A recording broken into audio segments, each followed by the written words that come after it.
The cathedral was utterly silent. 2,000 of London's elite held their breath as the Duke leaned in his iron grip, bruising her arm through the silk. "I expect obedience," he hissed. Lady Beatrice looked at him, turned to the Bishop of London, and said perfectly, "I do not." The rain beat against the tall, mullioned windows of the Mayfair townhouse, streaking the glass like tears. It was the spring of 1888, a time when London's high society danced under glittering chandeliers, oblivious to the despair that lurked just behind the velvet curtains of its most prestigious homes. Lady Beatrice Whitmore, the eldest daughter of the Earl of Lidford, sat before her vanity mirror. She was 19, possessing a sharp mind and a quiet, observing nature that society often mistook for shyness. At her throat rested a necklace of heavy, flawless sapphires, a gift, or rather a chain of ownership presented to her the night before. Her family was, in the blunt parlance of their solicitors, utterly ruined.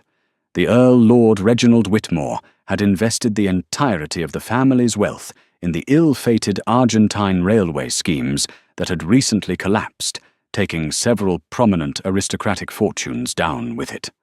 The creditors had already seized the estate in Sussex. The London townhouse was next. Enter Rowan Fitzroy, the 9th Duke of Ashbourne. At 42, the Duke was a man composed entirely of sharp angles and cold calculation. He was one of the wealthiest peers in England, holding vast estates in Yorkshire, and a terrifying degree of influence in the House of Lords. He was also a widower. His first wife, Lady Catherine, had perished in a Swiss sanatorium 5 years prior, her death quietly attributed to nervous exhaustion.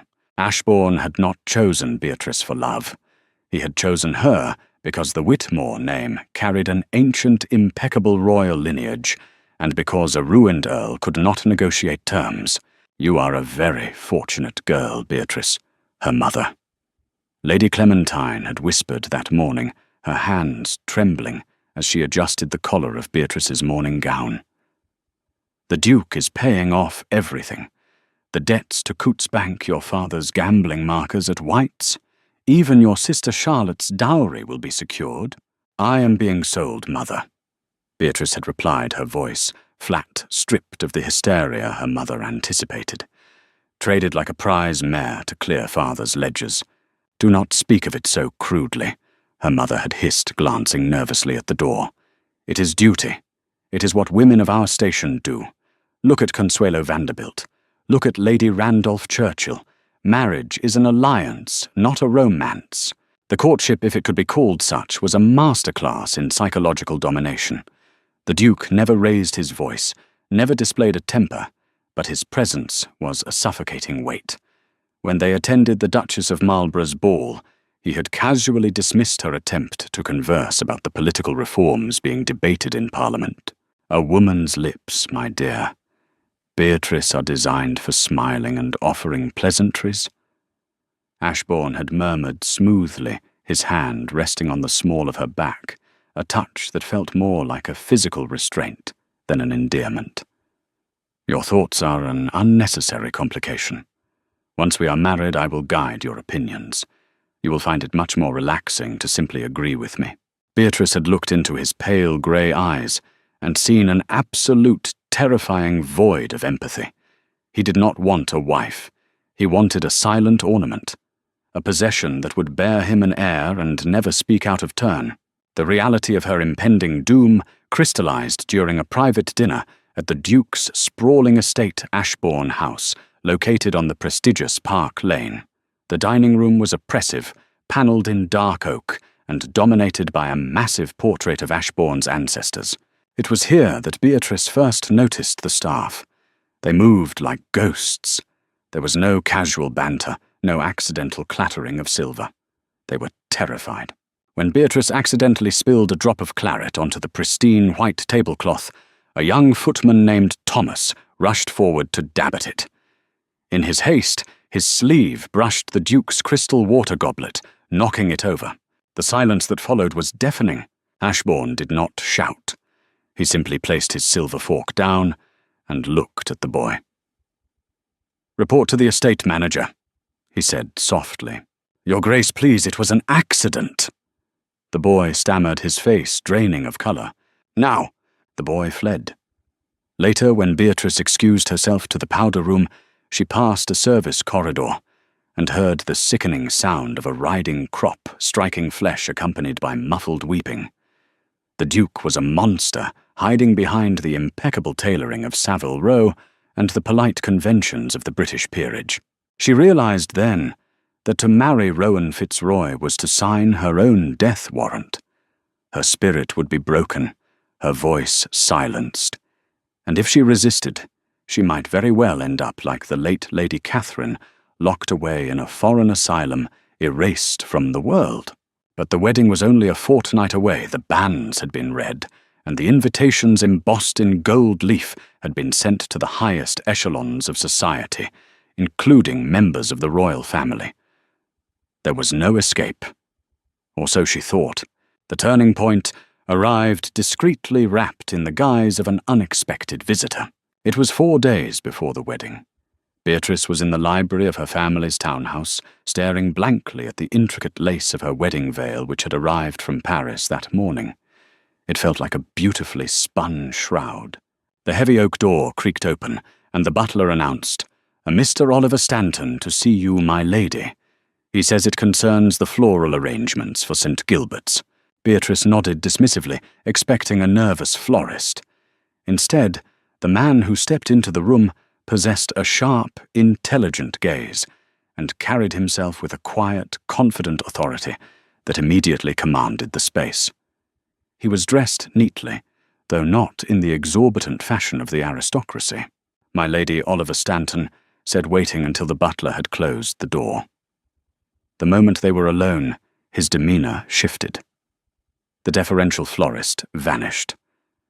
"I apologize for the deception, but I had to speak with you privately. I am not here regarding the flowers." Beatrice stood her guard instantly up. "Who are you?" "I am an investigative solicitor," Oliver replied, pulling a small leather-bound journal from his coat pocket.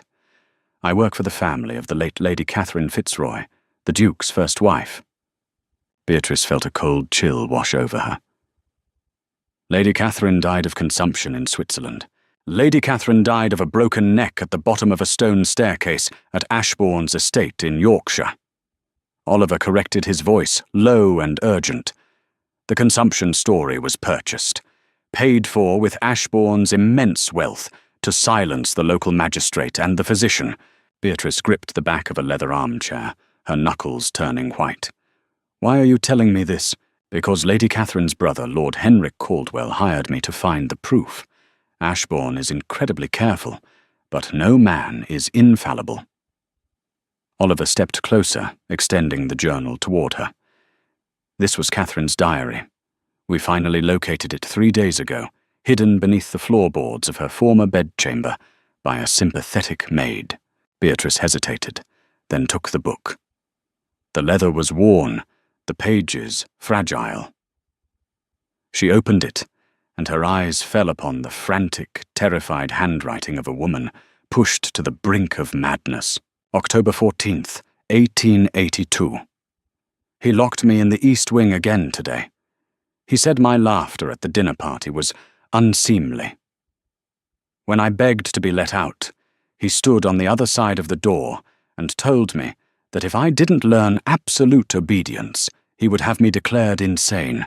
He enjoys the power. He feeds on my terror. November 3rd, 1882. The bruises on my arms are fading, but he struck me across the face tonight because I read a book he had forbidden. I know he is planning something. The servants look at me with pity, but none will help. He owns them. He owns everyone." The final entry, dated just days before her supposed departure for Switzerland, was a frantic scrawl. "He knows I have written to Henrik. He found the draft in my desk. He smiled at me tonight, that cold, dead smile. I fear for my life." Beatrice closed the journal, her heart hammering against her ribs. The rumours were true. The suffocating dread she felt in the Duke's presence was a primal warning. He wasn't just a controlling patriarch. He was a violent, calculating abuser who murdered his first wife when she dared to defy him. "You must take this to Scotland Yard," Beatrice said, her voice shaking with a mixture of terror and sudden furious clarity. "A journal is circumstantial, my lady," Oliver said grimly. Ashbourne's lawyers would tear it apart, claim she was hysterical, forging it in a fit of madness. The police will not move against a duke of his standing without irrefutable public pressure. If we try to arrest him quietly, he will slip away or crush us. "Then what am I to do?" Beatrice asked, desperation bleeding into her tone. "My family is bound to him. The contracts are signed. The wedding is in 4 days." Oliver looked at her intently. "You must expose him. If you simply run away, he will ruin your family entirely. He will call in the debts tomorrow. Your father will be thrown into debtor's prison, and Ashbourne will hunt you down. No, he must be humiliated. He must be broken in the one place he cannot control the public eye. How? Ashbourne's power relies on his reputation, his immaculate, unassailable public image. He demands perfection and obedience above all else," Oliver explained. "I have sent copies of this journal to 3 rival newspapers, but they are too terrified of libel to print it without a catalyst." "A catalyst," Beatrice murmured. "They need a scandal so massive, so undeniably public, that Ashbourne loses his protective shield of respectability. Once the shield cracks, his enemies in the House of Lords will pounce, and Scotland Yard will be forced to act." Oliver stepped back, adjusting his coat. "The wedding, Lady Beatrice. 2,000 guests, royalty, the press. It is the most anticipated social event of the decade.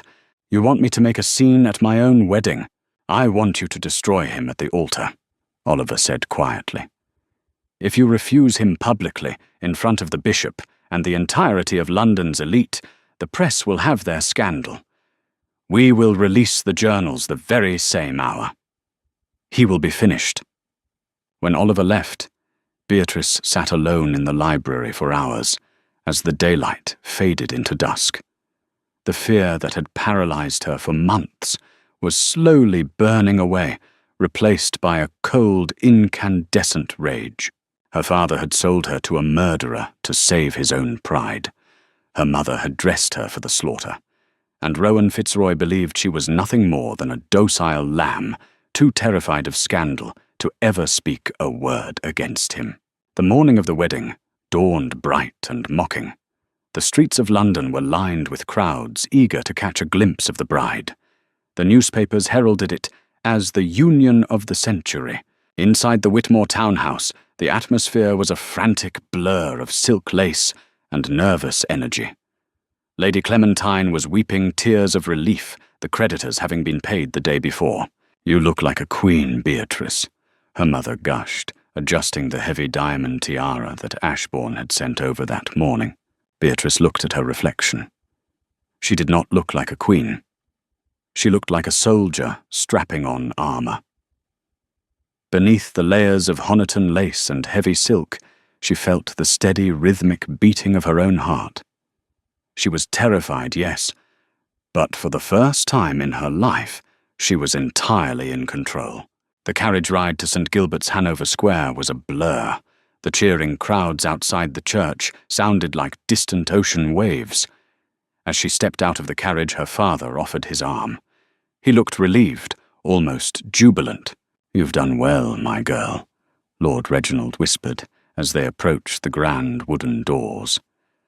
"You've saved the family." Beatrice did not reply. She kept her eyes fixed, straight ahead. The doors swung open. The organ music swelled, a majestic, thunderous sound that echoed off the vaulted ceilings. The nave was a sea of top hats, silk dresses, and glittering jewels. Every eye in London was upon her, and waiting at the end of the long, velvet-carpeted aisle was Rowan Fitzroy. He stood tall and statuesque, his face an unreadable mask of aristocratic perfection. He looked at her not with love, but with the smug satisfaction of a predator claiming his prize. Beatrice began to walk. Every step felt heavier than the last, But she did not falter. She was not walking toward her demise. She was walking toward his. The air inside St. Gilbert's Hanover Square was thick with the scent of crushed white lilies, melting beeswax, and the heavy musky perfumes of London's elite. Sunlight filtered through the stained glass, casting fractured rainbows across the ancient stone floor. As Beatrice walked down the aisle, the rustle of her ivory silk gown was the only sound she could hear over the rushing of blood in her ears. She kept her gaze forward, though from the periphery of her vision she could identify the titans of the empire. In the front pews sat Prime Minister Lord Salisbury, his bearded face an unreadable mask of political decorum. Beside him was Prince Albert Edward, the Prince of Wales himself, shifting his considerable weight and whispering something to Lady Randolph Churchill, who snapped her fan shut with a sharp clack. The presence of royalty cemented Ashbourne's untouchable status. To disrupt this ceremony was to insult the crown itself. Lord Reginald's grip on Beatrice's arm was agonizingly tight, betraying his desperate fear that something, anything, might go wrong. He practically shoved her the final 2 steps toward the altar, bowing deeply before retreating to the front pew.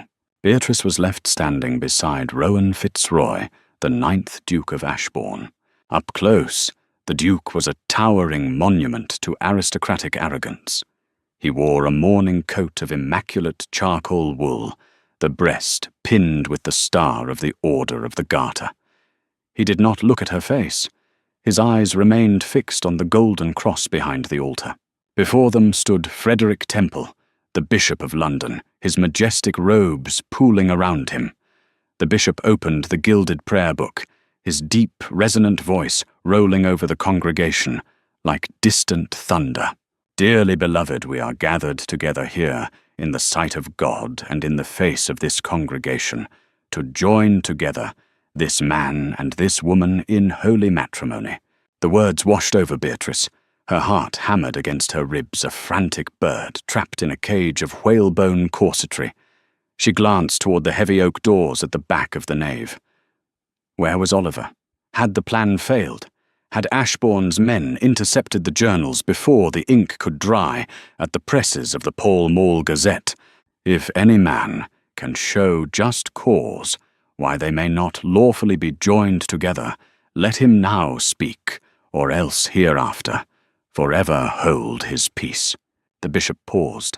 The silence in the cathedral was absolute, profound, and suffocating. Beatrice held her breath. No one moved. No one spoke. The heavy doors remained firmly shut. A terrifying cold seized her spine. She was entirely alone. The bishop turned his benevolent gaze toward the Duke. Rowan William Fitzroy, wilt thou have this woman to thy wedded wife? Ashbourne's response was swift, clipped, and devoid of emotion. I will. The bishop then turned to Beatrice. Beatrice Eleanor Whitmore, wilt thou have this man to thy wedded husband to live together after God's ordinance in the holy estate of matrimony? Wilt thou obey him and serve him, love honor, and keep him in sickness and in health? Beatrice opened her mouth, but her throat was dry as ash. The silence stretched. A low murmur rippled through the back pews. In the front row, Lord Reginald turned a ghastly shade of grey, gripping the wooden rails so hard his knuckles whitened. Ashbourne's perfectly sculpted mask slipped just a fraction. He leaned in his shoulder, brushing hers, maintaining the illusion of a tender, private moment. But underneath the veil of her lace sleeve, his large hand closed around her upper arm. His fingers dug into her flesh like iron talons, bruising her instantly. Say the words, you foolish girl. He hissed, his voice so low, only she could hear it. I expect obedience. The pain radiating from his grip was a sharp, brilliant spark in the darkness of her terror. It was the exact pain Catherine must have felt. It was the pain of a master breaking a horse. Beatrice looked up at him. She saw the void in his pale grey eyes, the utter certainty that she was nothing more than property to be conquered. The fear evaporated, leaving behind a diamond-hard resolve. Lady Beatrice looked at him, turned her head to face the Bishop of London, directly, and said perfectly, her voice ringing clear and steady through the cavernous church, "I do not." The cathedral was utterly silent. 2,000 of London's elite held their breath. The bishop blinked, lowering the prayer book slowly. "My lady, I fear I did not hear you correctly. The nerves of the day. I am not nervous, Your Grace," Beatrice said, her voice amplifying. She violently wrenched her arm out of Ashbourne's grip and took a deliberate step backward, putting distance between herself and the Duke. "I said I do not. I will not marry this man. I will not vow to obey a murderer." Pandemonium. It erupted not as a sound, but as an explosion of motion. Women gasped, dropping their prayer books. Men stood up from their pews. The Prince of Wales leaned entirely forward, his eyes wide, with unprecedented shock. Lord Reginald leapt the wooden barrier, charging toward the altar. "Beatrice, have you gone mad? Silence yourself at once. I will not be silenced, Father." Beatrice cried, her voice echoing off the stone vaults. She pointed a white-gloved finger directly at Ashbourne's chest. "He killed her. He murdered Lady Catherine." "She is hysterical," Ashbourne roared. The icy veneer was completely shattered. His face was suffused with dark, violent blood, the veins standing out on his neck. He lunged toward her, abandoning all pretense of gentlemanly decorum, his hand raised as if to strike her right there at the altar of God. "Restrain her, she has lost her mind." Before his hand could connect, a deafening crash reverberated from the back of the church. The massive oak doors had been thrown wide open. The bright, piercing light of the midday sun flooded the centre aisle. Silhouetted against the glare was Oliver Stanton. But he was not alone. Flanking him were 2 rows of uniformed Metropolitan Police officers, and leading them, wearing a battered bowler hat and a grim expression, was Inspector Frederick Aberline of Scotland Yard. Behind the police pushed a chaotic throng of journalists holding up freshly printed broadsheets. "Hold your hand, Your Grace." Inspector Aberline's voice boomed down the aisle, carrying the unmistakable weight of the law. The entire congregation turned. Lord Salisbury stood up, waving his guards back to observe the unfolding chaos.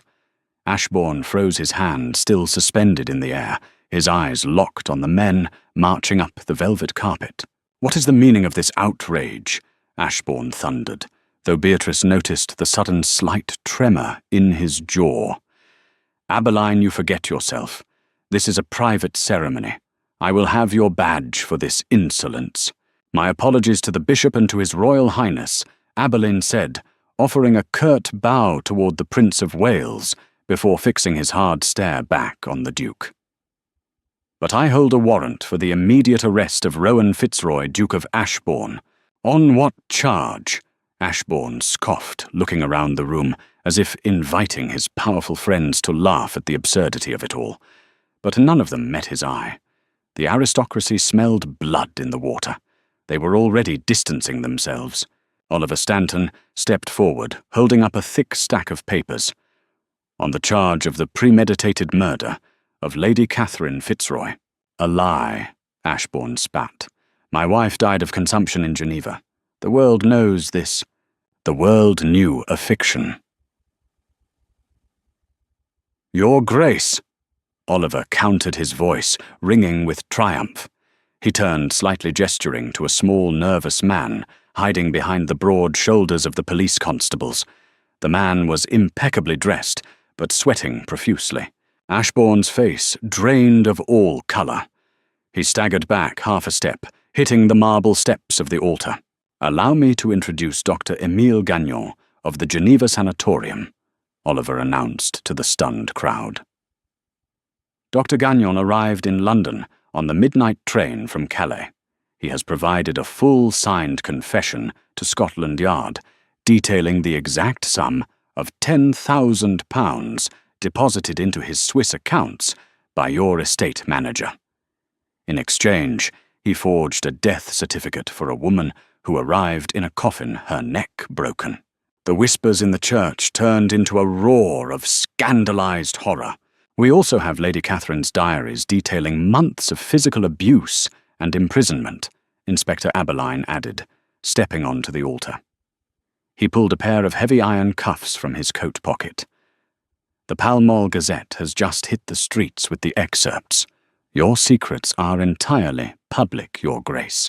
You have no proof I laid a hand on her. Ashbourne snarled desperately, looking toward the Prime Minister. Salisbury, you cannot allow this. This is a conspiracy, led by commoners, to ruin a peer of the realm. Lord Salisbury slowly adjusted his monocle, looked at Ashbourne, and then deliberately turned his back. The ultimate condemnation. Ashbourne let out a guttural roar of fury. He turned toward Beatrice, his eyes filled with a murderous, unhinged rage. You did this! You insignificant little— He lunged for her throat. He never made it. Inspector Aberline and 3 burly constables tackled the Duke to the stone floor. The struggle was violent and brief. The immaculate charcoal morning coat was torn, the star of the garter ripped from his chest and sent skittering across the marble. The sound of the iron cuffs clicking shut echoed with a harsh, final finality. Rowan Fitzroy, you are under arrest for murder. Aberline grunted, hauling the disgraced Duke to his feet. Ashbourne was panting his hair wildly out of place, his dignity utterly destroyed.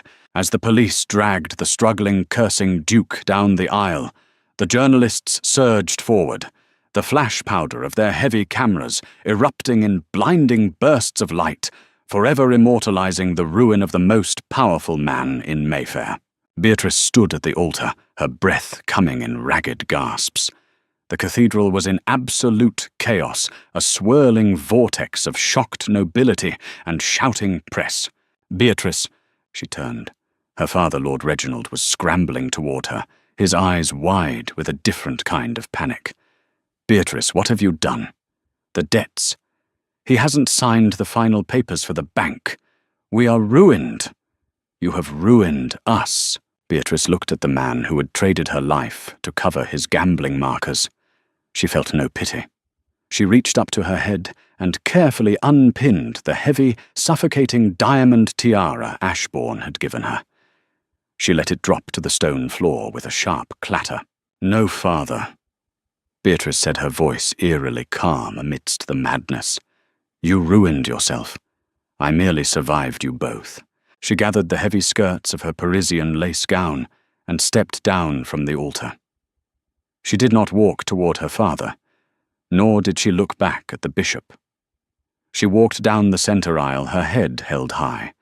The crowd of lords and ladies parted for her, their eyes wide with a mixture of shock, scandal, and an undeniable profound respect.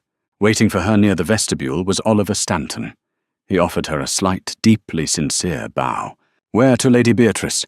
He asked softly over the din of the cathedral. Beatrice looked out through the open oak doors. The rain had finally stopped, and the streets of London were bathed in the brilliant, unyielding light of a new day. She smiled a real, fierce smile. Anywhere I choose, Mr. Stanton, she replied. Anywhere I choose. And together they walked out into the light, leaving the gilded cage of Mayfair burning behind them. The silence of a single woman broke the chains of an empire's most dangerous secret. Beatrice didn't just survive. She rewrote the rules of her own destiny, proving that true power lies not in titles, but in the courage to say no. If this tale of historical defiance, dark secrets, and ultimate triumph kept you on the edge of your seat, please hit the like button, share this story with your friends, and subscribe to our channel for more thrilling historical dramas.